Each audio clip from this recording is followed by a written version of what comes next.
this one is in here, but it's definitely not the number 16, right? Show and tell safety, right?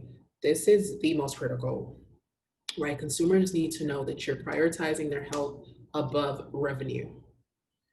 They also need to make sure that they can see safety measures adopted, not just in the front of the dining room, but also in the kitchen, right? The front of the house cannot have on a mask and the back of the house does not. That's just not how it works, right? So you have to be mindful of that. And consumers are paying attention even more so now than they did before. I know I am. So you also want to make sure if you're not already taking, taking heed to the leading limited seating that we're supposed to be doing, make sure you're doing that.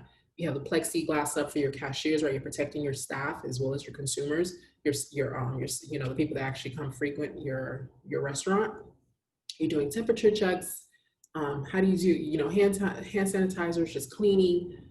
Your staff also wearing your mask. And then remember that word of mouth which is really one of the old school marketing that will never go out of play.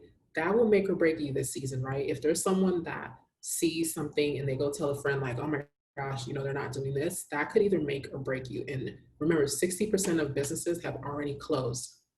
You're still here. You want to make sure that you're, doing your due diligence to ensure your consumer safety and your staff, right? So it's not just for your consumers, but it's also for your staff and for yourself. So just be mindful that you want to show and tell your safety, right? Because if I know that there's a place I just wrote a review this week for a place that I went to, and I was just so impressed how they were taking my safety into consideration that I would definitely go again, right? So just being mindful, right? Those little things that I've shared with my friends, who's going to share with their friends. Again, word of mouth will make or break you in this season.